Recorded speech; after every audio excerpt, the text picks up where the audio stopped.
اعوذ باللہ من الشیطان الرجیم بسم اللہ الرحمن الرحیم۔ پہلی تراویح کے چند اہم نکات۔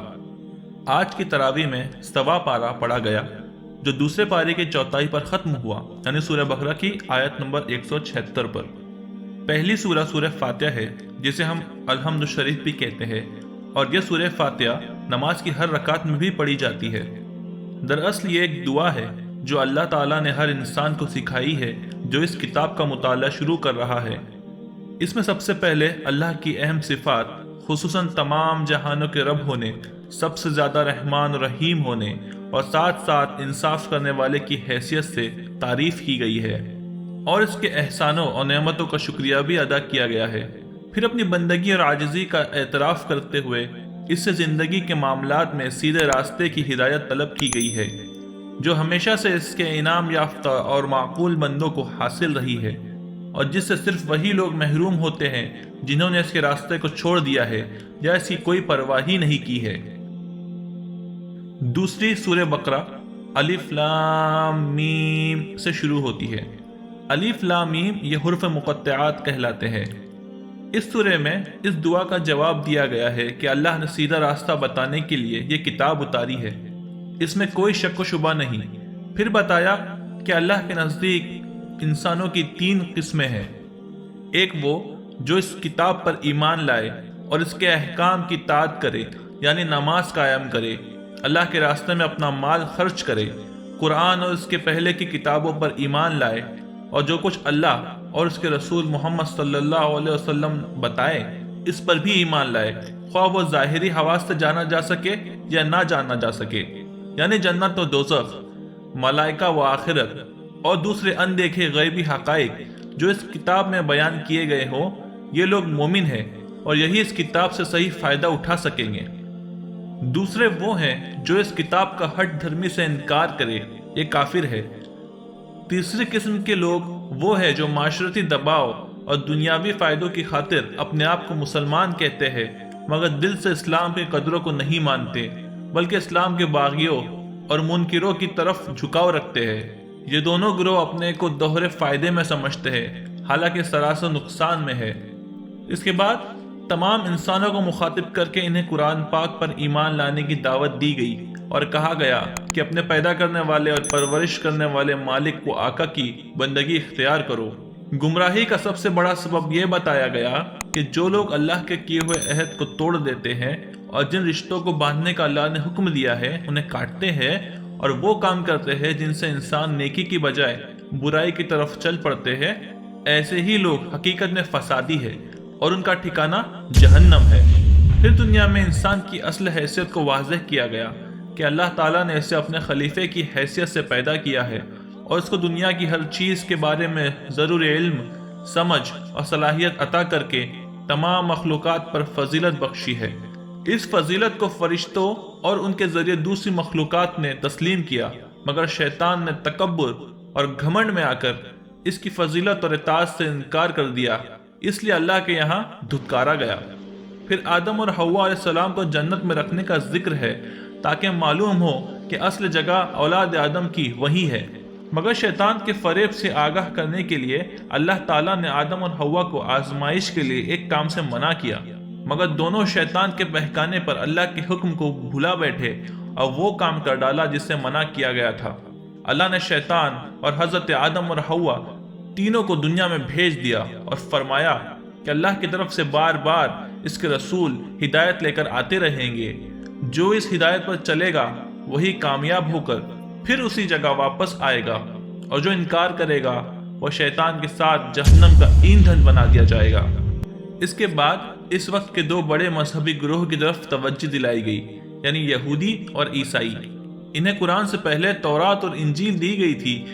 انہوں نے شیطان کی پیروی میں دنیا کے عارضی یعنی ٹیمپرری فائدوں اور اپنی خواہشات نفس کو پورا کرنے کے لیے اللہ کی ہدایت میں کمی بیشی کر دی، کتابوں میں تبدیلی کر دی، اور اب محمد صلی اللہ علیہ وسلم کی رسالت اور قرآن کو اللہ کی کتاب ماننے سے انکار کرتے ہیں، اور یہ کہتے ہیں کہ چونکہ محمد صلی اللہ علیہ وسلم بنی اسماعیل میں پیدا ہوئے ہیں اس لیے ہم نہیں مانتے،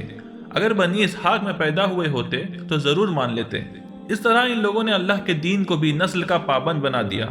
اس لیے یہ اللہ کے غضب کے مستحق ہوئے۔ اس کے بعد ان کے دوسرے گمراہ کرنے والے عقیدوں کا ذکر کیا اور مسلمانوں کو تنبیہ کی ان کے جیسی حرکتیں ہرگز نہ کرے، ورنہ وہ بھی گمراہ ہو جائے گے اور قرآن سے کوئی ہدایت پا نہ سکے گے۔ اس کے بعد حضرت موسیٰ علیہ السلام اور ان کی قوم کے کئی اہم واقعات بیان کیے کہ کس طرح اللہ نے انہیں اپنے انعامات سے نوازا، مگر وہ بار بار ناشکری اور منافقت کا ثبوت دیتے رہے اور اللہ کے احکام کو بہانوں سے ٹالتے رہے۔ آخر اللہ نے انہیں عذاب میں گرفتار کر دیا۔ تمام انسانوں کی ہدایت کے لیے اہل کتاب یعنی یہودی اور عیسائی دونوں، ان کی ایک اہم بیماری کا ذکر کیا گیا کہ یہ ایک دوسرے کی نجات کے منکر بن گئے۔ یہودی کہتے ہیں کہ عیسائیوں کی کوئی بنیاد نہیں اور عیسائی کہتے ہیں کہ یہودیوں کی کوئی بنیاد نہیں۔ اسی طرح مشرک بھی بے سوچے سمجھے یہی کہتے ہیں کہ ہم ہی حق پر ہے اور ہمارے سوا سب باطل ہے۔ حالانکہ نجات یافتہ اور جنت کا مستحق ہونے کے لیے اسماعیل علیہ السلام کی نسل میں ہونا یا یہودی یا عیسائی ہونا شرط نہیں، بلکہ شرط یہ ہے کہ آدمی ایک تو مسلم یعنی اللہ کا اطاعت گزار بنے اور دوسرے محسن بنے، یعنی نیت اور عمل دونوں میں خلوص اور احسان کی صفت اس میں پائی جائے۔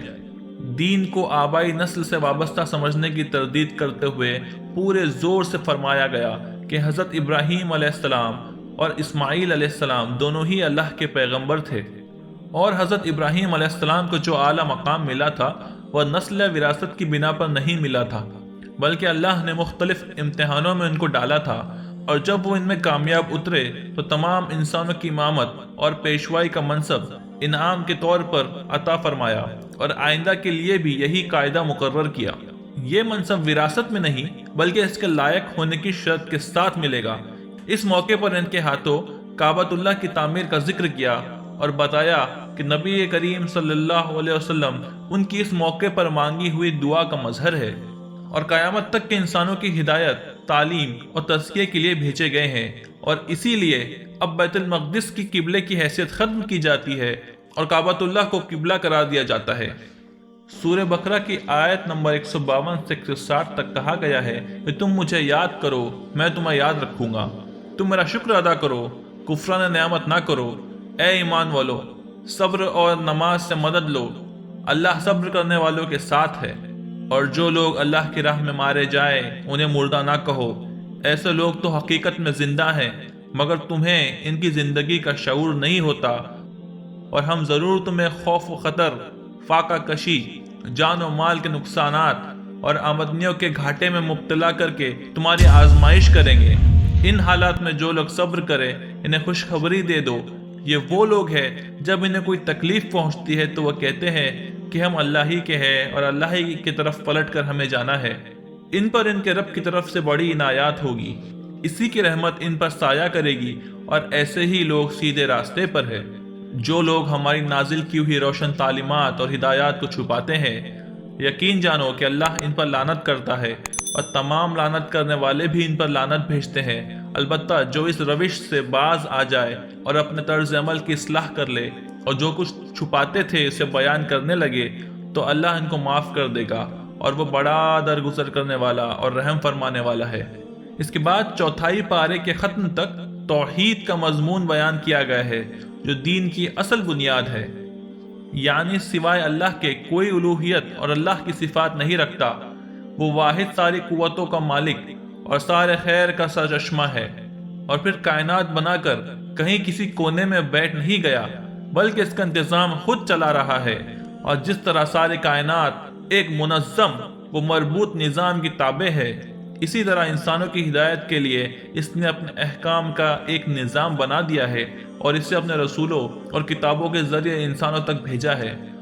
اس توحید کے مکمل نظام کو، جس میں کھانے پینے سے لے کر صلح و جنگ، مقتولوں کے قصاص اور مرنے کے بعد لوگوں کی ورثے کی تقسیم تک کے احکام دیے گئے ہیں، تسلیم کرو۔ اللہ نے کتاب حق کے ساتھ اتاری ہے، اور جن لوگوں نے اس کتاب کے معاملے میں اختلاف کیا وہ مخالفت میں بہت دور نکل گئے ہیں۔ یہاں پر پہلی تراویح کا بیان ختم ہوا۔ اللہ تعالی ہم سب کو قرآن پڑھنے، اس کو سمجھنے اور اس پر عمل کرنے کی توفیق عطا فرمائے۔ اللہ اس کی برکتوں سے ہمارے شہر، ملک اور عالم اسلام کے حالات تبدیل فرمائے۔ آمین یا رب العالمین۔